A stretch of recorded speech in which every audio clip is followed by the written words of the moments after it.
ఇబ్బందులు వస్తాయి.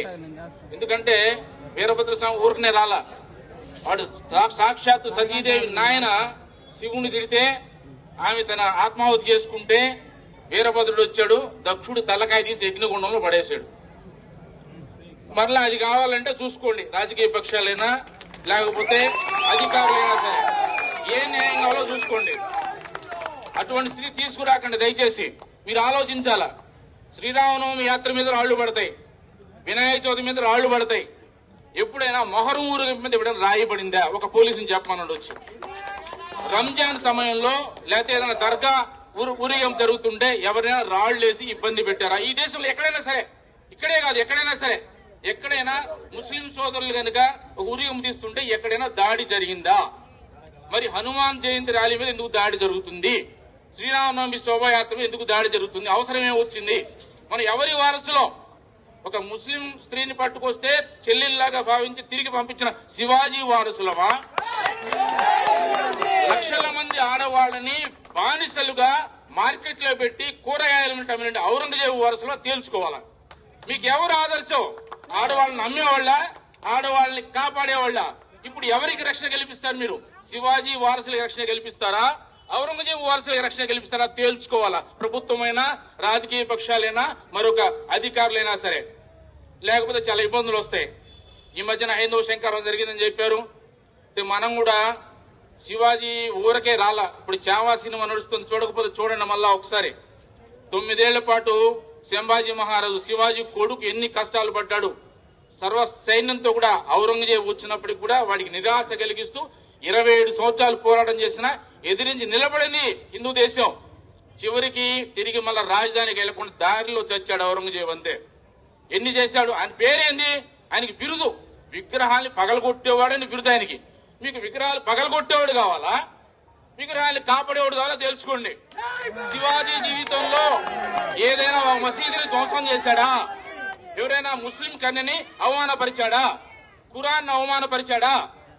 ఆ రాజు వారసులం మేము. ఇక్కడ ఔరంగజేబు చేసిందేంటి? కాశీ, మధుర అన్ని దేవాలయాలు పగలగొట్టించాడు. 40,000 దేవాలయాలు పగలగొట్టించాడు. వాడి వెనకాల నిలబడతారా? దొంగ వెనకాల నిలబడతారా? ఇది న్యాయమేనా? ప్రభుత్వానికైనా ప్రజలకైనా? కొద్దిమందికి నాయకత్వం కావాలి. ముస్లింలలో గుర్తొచ్చింది, మా తాత కూడా బ్రాహ్మణుడు అంటాడు ఫరూక్ అబ్దుల్లా. అది ఇక్కడ హిందూ సోదరులే, వాళ్ళందరూ కూడా ముస్లింలందరూ కూడా ఒకప్పుడు మతం మార్చబడిన వాళ్లే.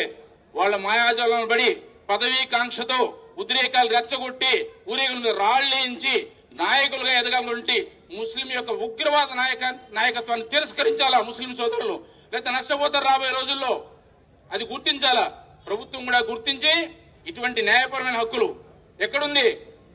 రోడ్డు మీద పోకూడదన్నదా? పోయినసారి చూసాం, హనుమంత్ జయంతి యాత్ర జరుగుతుంటే ఆర్టీసీ బస్ స్టాండ్ దగ్గర పోలీసులు బ్యారికేడ్స్ పెట్టి మీ దాన్ని పోవద్దు, ఆ పక్కన పోండి అన్నారు. సిగ్గుచేటు కదా.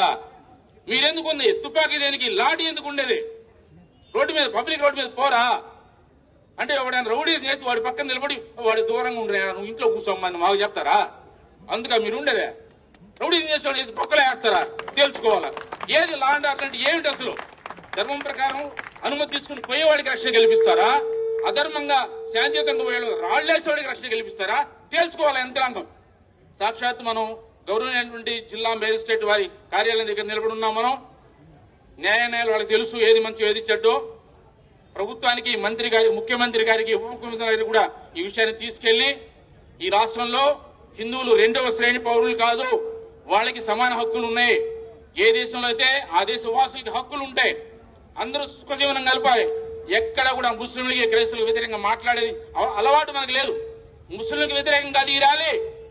ముస్లిం ఉగ్రవాద నాయకత్వానికి వ్యతిరేకం, క్రైస్తవులకు వ్యతిరేకం కాదు. మేము వ్యతిరేకిస్తాం. ఏమండి? భారత్ మాతకు చేయనకపోతే వ్యతిరేకిస్తాం ఖచ్చితంగా. వాడు ఎవడైనా సరే. రావణాసుడు ఎందుకు చంపాడు? ముస్లిం వాడు చంపాడు. రాముడా? కంసుడు ఎందుకు చంపాడు? కృష్ణుడు మేనమామేనే. తప్పుదారులు వెళ్తుంటే వేసేస్తారు అంతే. ఇక్కడ కూడా అంతే. కాబట్టి దేశాన్ని ప్రేమిస్తే ఇక్కడ ఉండండి.